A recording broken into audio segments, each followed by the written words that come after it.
You two are always escaping when I arrive. Oh, we couldn't be bothered doing any work. Oh, well, okay, we'll get you later. This week, we're back again in Cobh, where John and Kevin are working on the first fixed joinery in the extension to the rear of the house. You're fitting a door frame. That's right, fitting the internal door frame. I made it up on the ground and fitting it out to the opening. I squared up the hanging side and I braced it here and the bottom. I'm going to plumb it up and fix it to the block work. And I allowed an 1/8 of an inch for hanging purposes for the door itself. Yes, right, yeah. Great, Kevin. I must say, it's great to see that progress. Now, John, how's progress generally?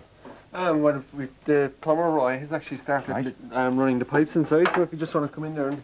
Central heating pipes, is it? Central heating pipes, yeah. He's actually running 2 runs of Qualpex up along here now through the joists for the radiator upstairs.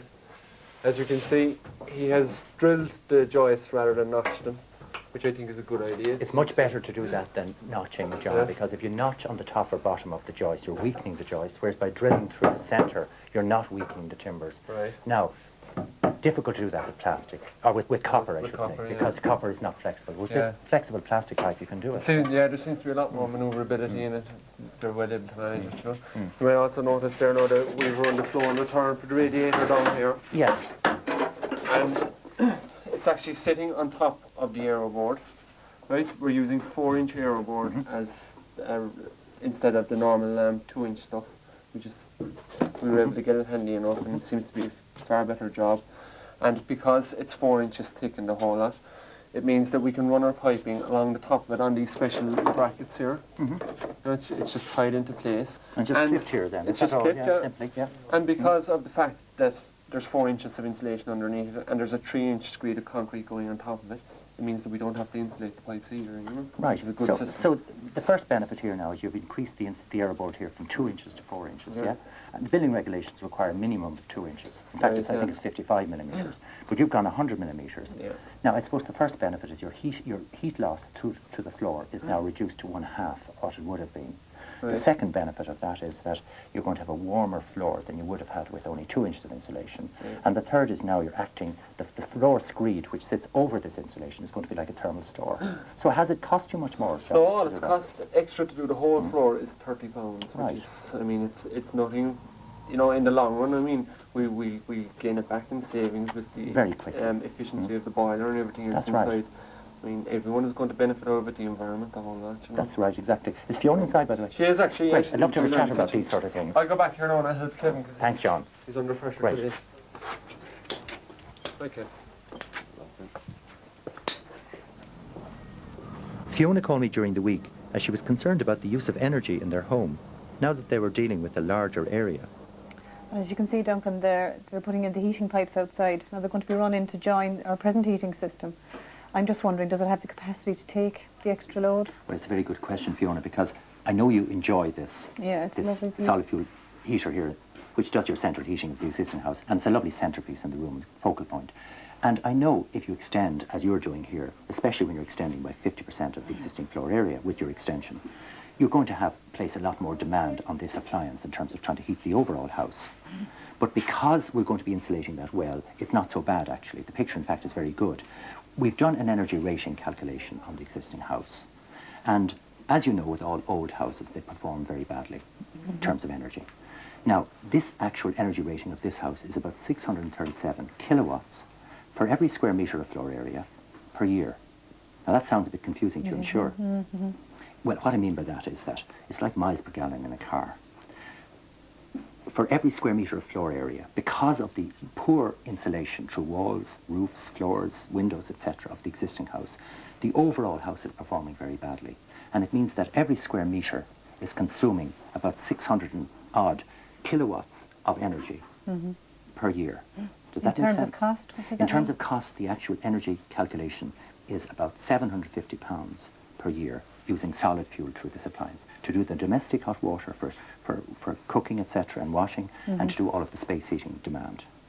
But now we look at the overall situation.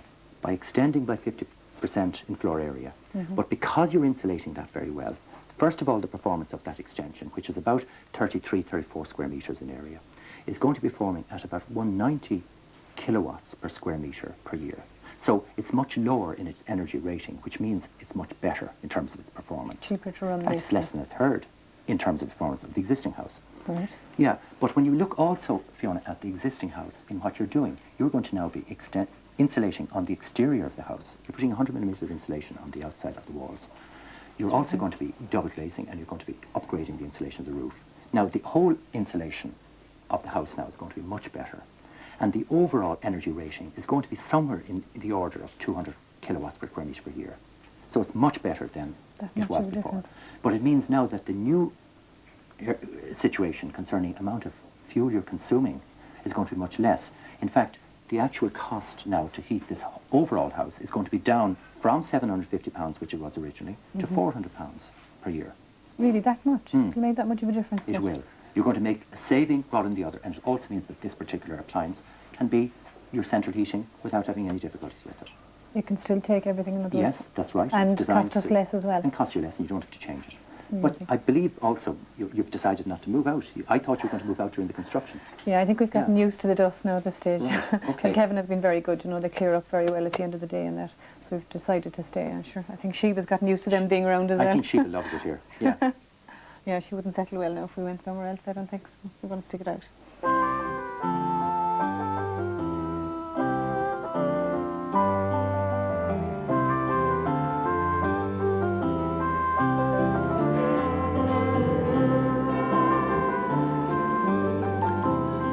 So while Fiona, John and Lisa fought their way through the dust, I paid a visit to architect Angela Dupe in Dublin.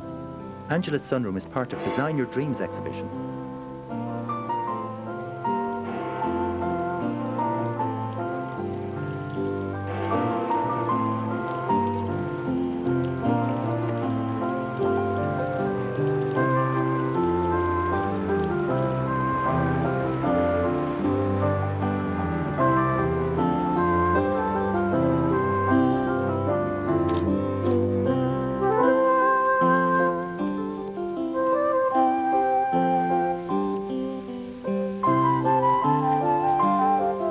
Hello, Angela. Hello, Good to see you. Duncan. You're welcome. Thank you, thank you.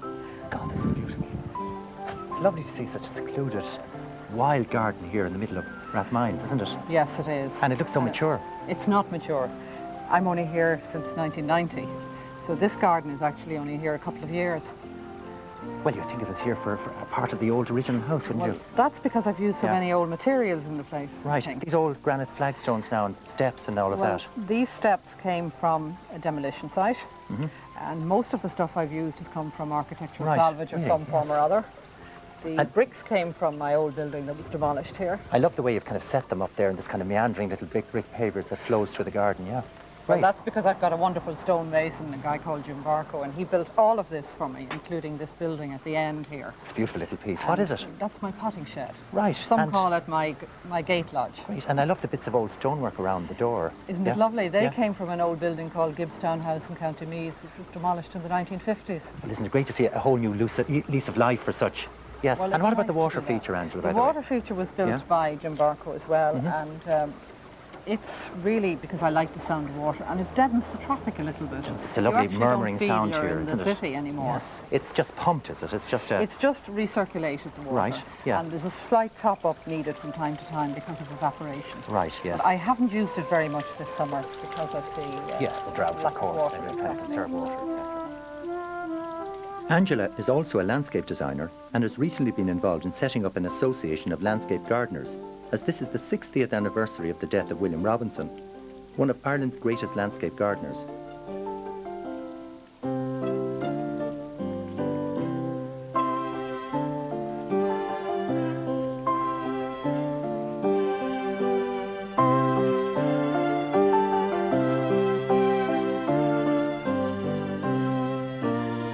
But we're here to look at the sunroom, or garden room as Angela calls it, pointing out that she wants to use it all year round. This looks to me like it's a very old building. No, it's distressed to look old and built deliberately that way. But in fact, this building was built when I bought the house, so I built it in 1991.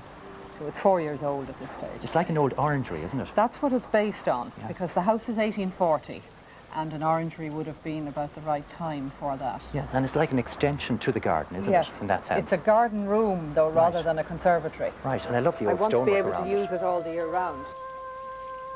She was very successful in making the room look old from the outside, so I was keen to see inside.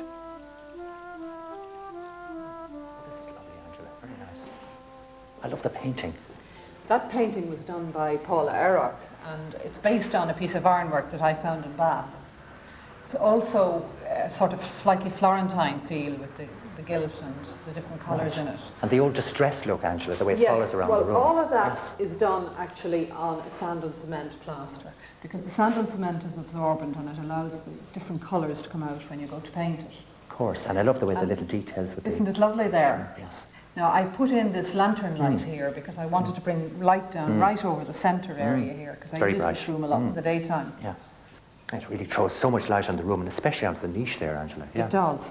Now, the idea for that niche, or the reason behind it, was because the back wall of my house runs off parallel. There's no back garden. There's no back garden. So I built these cupboards. This is my garden shed. Wow. Every house should have one. Everything's in there. It's wonderful. It's great. I'd love one myself. And the lovely old doors. They're all distressed as well. Yes, yeah. And then on this side, right, you see what's in here? Your office? My walk-in office. Very Complete nice. with telephone. Telephone, everything. It's very handy. I can hide all the clutter away in there. That's great. So what do you use this room for, Angela? I use this room very much in the daytime as a room for the garden, but I also use it, you see, at night. Because if you sit here at night, you can look out, it's beautiful. Yes, yes. Now the floor here, these are old terracotta floor tiles from France, and I have heating underneath this floor. Well insulated, I hope. Oh, very well insulated. Right. And if you sit here at a meal, you have lovely warm feet. And at night time, you know, a dinner party, have you got lighting out there in the garden? I've spotlights set in between the plants in there and also in the water. And the sound of the water kind of flowing, the murmur sound of that. That's right. And then, of course, this is echoed by the water in this area here. Wonderful, isn't it? So tranquil. It is. It's a lovely place to sit in at night.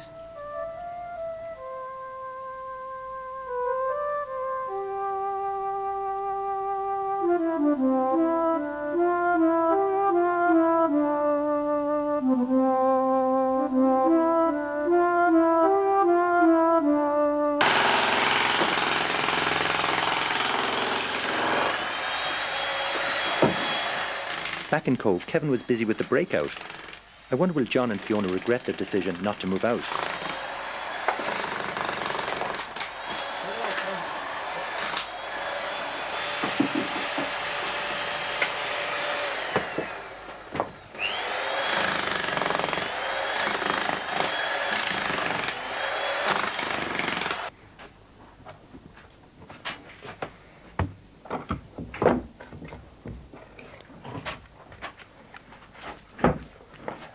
Hello, John. Hello, Hello, Duncan. John. How are you? These are Irish-made windows, aren't they? They are, yes, Duncan. They're Locally actually made locally in Ballydesmond and manufactured specifically to withstand the harsh Irish weather conditions. They're very like today with all the rain. yeah, exactly. Yeah. They're So a very durable. durable window, very durable, and they're all fitted with Draft seals. draft seals all the way around. Good. All the windows are And fitted with these. weather tight then, yes. They are, Good. yes. Yeah. They are. Now, they're also fitted with a wide-angle non-friction hinge, which allows you ease of cleaning from inside, which is very handy in upstairs windows. And also, in the event of fire, you have Yes. a wide-angle open window Yeah, for getting for out. people to get out, of course. Yes. And I presume you can fit a safety catch. You for can, of children. course. You can fit the safety catch, which allows the window to open so far, which is safe. Okay, but 4 inches or so. Exactly. And the child Yeah. won't fall out. Yeah. Very good. Now, what about these catches? Yes, the windows are fitted with a dual setting locking mechanism, which allows you to lock the window in position, Top and bottom. top there, and yes. bottom, or you can also lock it in that position, So which you've got a allows night it's, vent. it's a night vent. Yeah, yes, very good. for at Yeah. night, or if people are leaving the house, you know, that it allows ventilation. Sure. Now, the glazing here is a double glaze unit. It is. There's actually an extra wide cavity in this glazing. It's a 12mm cavity, which is filled with argon gas. Which is wider through than the first, isn't it? It is, And yes. argon gas is good insulating glass. Very Yeah. good, yes. Yeah. And the inner surface of the outer pane of glass is also coated with a low emissivity. Which reduces the radiant heat loss out through It the does, glazing, doesn't yes, it? yeah. Yeah. So all in all, this double glaze unit with the wider cavity, the argon gas filled, and the low emissivity coatings must be better performance than a triple glazed window. It is, yes. Yeah. It's a very good So window. what about the fixings of the windows? How do The you fit them? fixings, what we do is we pre-fit these fixing lugs onto the side of the window before we stand it into position. Then bed the window in a mastic sealer, so that, you know, to seal the window, and this lug is just fixed onto the block then. Right. Once the window is plumbed in position. So all that's left now for the builder to do is to go round the outside of it with the mastic seal. That's right, yes. Right, and then what's the next thing you'll do now at this stage? What the window is in position, what we do is we just plumb and level the window and fit it to the inner reveal. John, I leave you to it. Thanks a lot. Okay, thanks, Uncle. Once the windows are in place at the rear, the building will be sealed and ready to take the concrete screed in the ground floor. The plumbing and heating pipes are about to be covered by the concrete screed. 1 inch of aeroboard should be placed around the perimeter to isolate the screed from the concrete wall. It's a good idea to lag the piping at this stage. This reduces heat loss and allows for expansion and contraction. Dry sand is laid over the piping to separate it from the concrete screed and to allow the pipes move. 3 inches of screed is then laid on top and levelled with the float finish.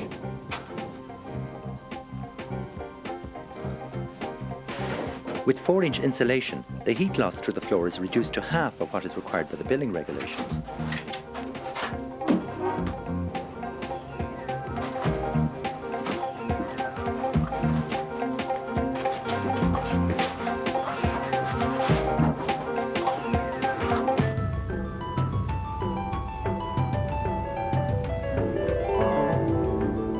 This is our final visit to Kilmore Quay and Terry and Sandra Greenwood's 300-year-old mudstone cottage. Matt and Willie have been working extremely hard over the past 6 weeks to get the new thatch finished before the winter comes in.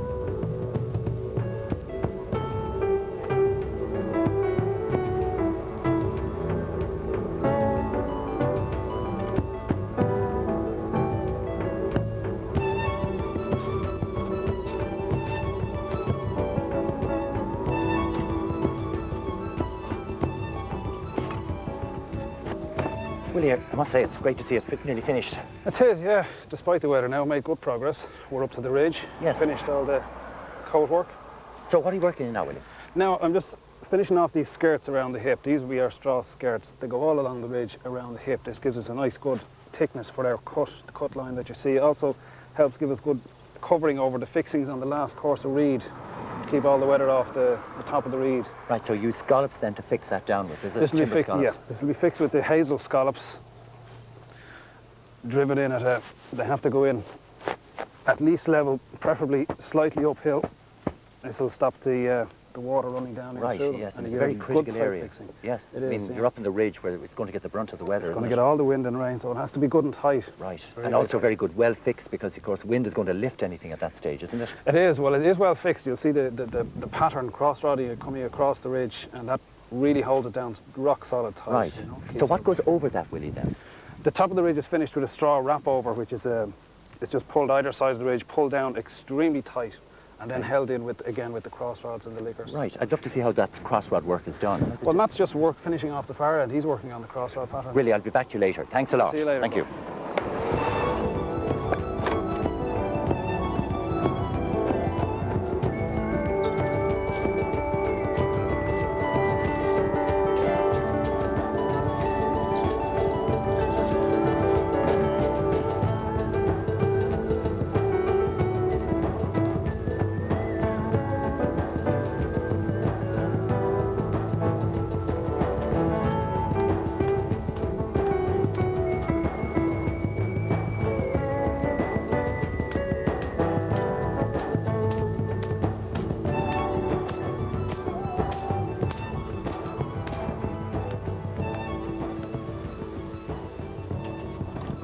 Hello, Matt.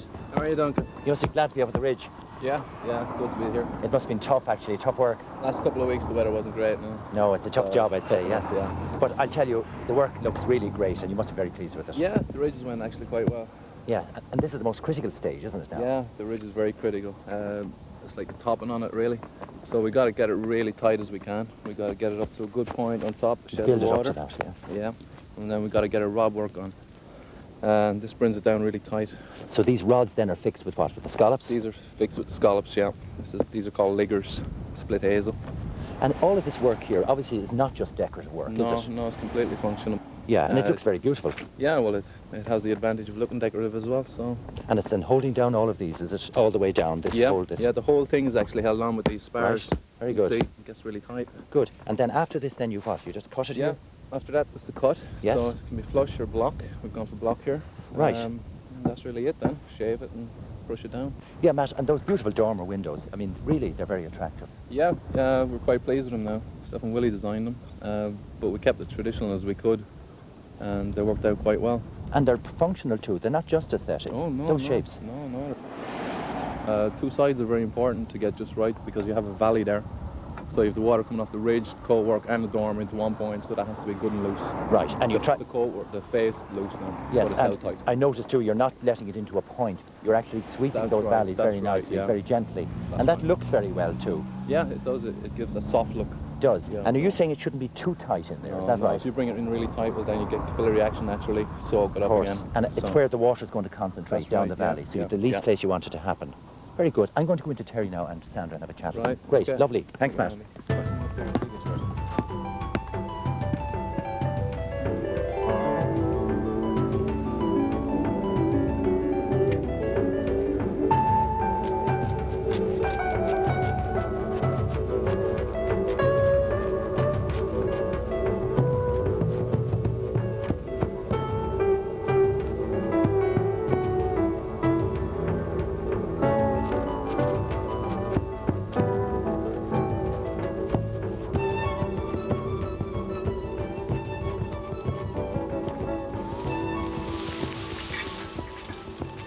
The darker colours Yeah. is better for the beams to stand out against the white. Yeah, Good, Sandra. I'm going Hello, towards this Duncan. one. Terry, it's good to see you again. Hi, Duncan. Yes, And and it's you? lovely to see the thatching all finished outside. Yeah, Oh, we're yeah, very yeah, pleased very with it. Yeah, pleased. yeah. So you've all the lovely. interiors now to do, yeah? Yeah, Yes, the interiors. Exactly, yeah. Yeah, we Which were is- at this moment discussing the painting of the rafters using organic paints. Great, good. So there'll be low toxicity and Exactly, environmentally friendly. yeah. Sure. So you've insulated too here, is that right? Yes, we have, Duncan. Although the thatch is 12 inches thick, we decided we need an insulator that was fireproof and environmentally friendly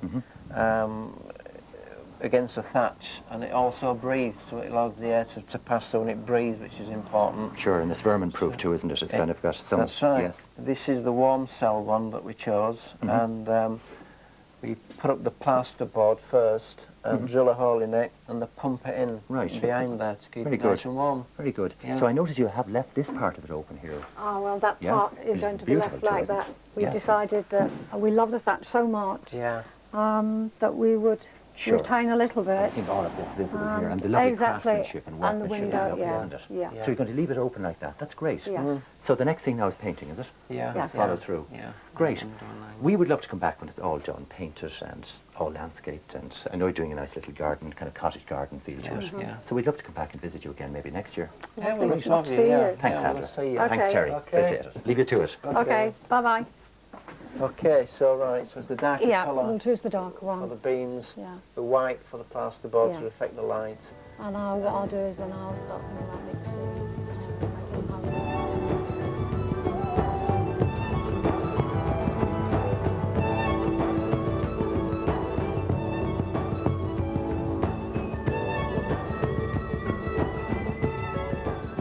Next week, we'll be in Fountainstown in County Cork with a very innovative and enterprising family. We'll also be in Drogheda, where the Rice family are adapting their home for their son Michael, who has spina bifida.